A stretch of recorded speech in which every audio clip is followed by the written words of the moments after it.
उदयपुर के मीडिया जगत में पिछले 2 दिन से बच्चा चोरी की खबर प्रमुखता से प्रकाशित हो रही है।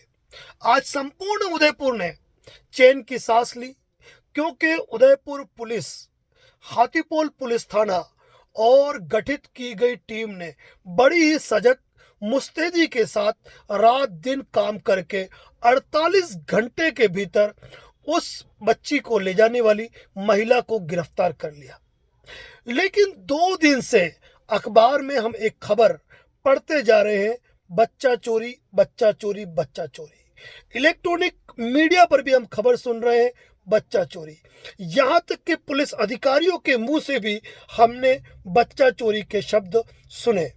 लेकिन क्या वास्तव में बच्चा चोरी हुआ? क्या बच्चा वास्तव में एमबी हॉस्पिटल से चोरी हो गया? तो जवाब है जी बिल्कुल नहीं। एमबी हॉस्पिटल से किसी बच्चे को नहीं चुराया गया। ताज्जुब है, आश्चर्य करेंगे आप कि बच्चा चोरी हुआ है। बच्चा ले जाती हुई महिला सीसीटीवी फुटेज में आई है। पुलिस ने 350 से अधिक सीसीटीवी फुटेज खंगाले, अपनी गहन तफ्तीश की और आखिर उस महिला को गिरफ्तार किया, उसे अरेस्ट किया, बच्ची को दस्तयाब किया और दस्तयाब करके सुपुर्द कर दिया उस महिला के। मध्य प्रदेश के उस दंपति ने राजस्थान पुलिस का धन्यवाद ज्ञापित किया और हौसला, कुल मिला के एक शुक्रिया उन्होंने अदा किया उदयपुर पुलिस का। लेकिन ये क्या, हम कह रहे हैं कि बच्चा चोरी ही नहीं हुआ। वैसे सामान्य भाषा के अंदर ऐसी घटनाओं को चोरी ही कहा जाता है। हम अक्सर सुनते हैं, हम बच्चों को समझाते भी है घर में कि बच्चा चोरी की गैंग घूम रही है, बच्चों को सावधान रहना चाहिए, किसी अनजान व्यक्ति के हाथ से चॉकलेट या टॉफी नहीं लेनी चाहिए, अनजान लोगों से बात नहीं करनी चाहिए, अनजान लोग भले ही कह दे कि तुम्हारी मम्मी को ये हो गया, पापा को ये हो गया, तो भी उनके साथ नहीं जाना चाहिए। और यह घटना 13 महीने की बच्ची को लेकर जब एक महिला चली गई तो इसे बच्चा चोरी कहा गया। लेकिन ये चोरी नहीं थी, ये था व्यापारण।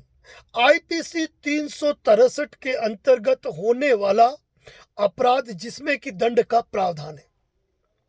हाथीपोल पुलिस थाना ने इसमें भारतीय दंड संहिता की धारा 363 के अंतर्गत एफआईआर दर्ज की, जो कि चोरी की धारा नहीं, व्यापारण की धारा है। जहां विधिपूर्ण संरक्षता के अंदर से यदि किसी को ले जाया जाता है तो वहां व्यापारण का अपराध कारित होता है।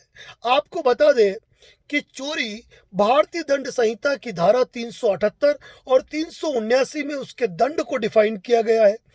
चोरी के लिए एसेंशियल एलिमेंट्स, जो आवश्यक तत्व है, वह यह है कि चोरी उसी वस्तु की होती है जो कि मूवेबल प्रॉपर्टी हो, यानी कि संपत्ति हो, जो मूव हो सके, यानी कि चल संपत्ति हो।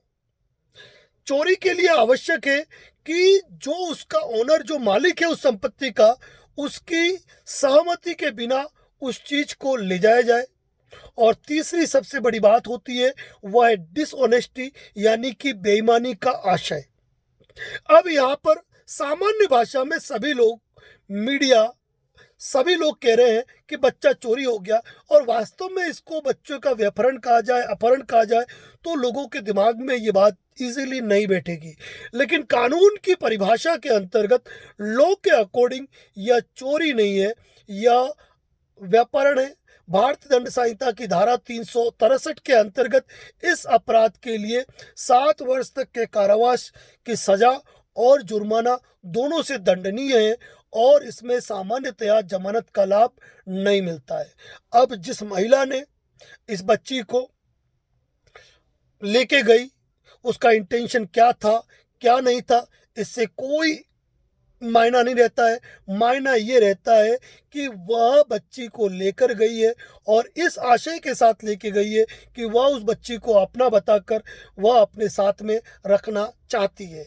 एक माँ की ममता के रूप में देखा जाए, यह सही है या गलत, लेकिन एक दूसरी माँ को जो तकलीफ पहुंचाई गई है वह किसी भी रूप में क्षम्य नहीं होगी। फिलहाल मुद्दा इतना ही था कि यह जब भी इस प्रकार का कोई अपराध होता है तो उसे सामान्य रूप से लोग चोरी कहते हैं, लेकिन भारतीय दंड संहिता के प्रावधानों के अंतर्गत यह चोरी नहीं होकर यह अपराध है व्यापहरण का, जो आईपीसी 363 के अंतर्गत है, जिसमें 7 साल तक के कारावास का प्रावधान है।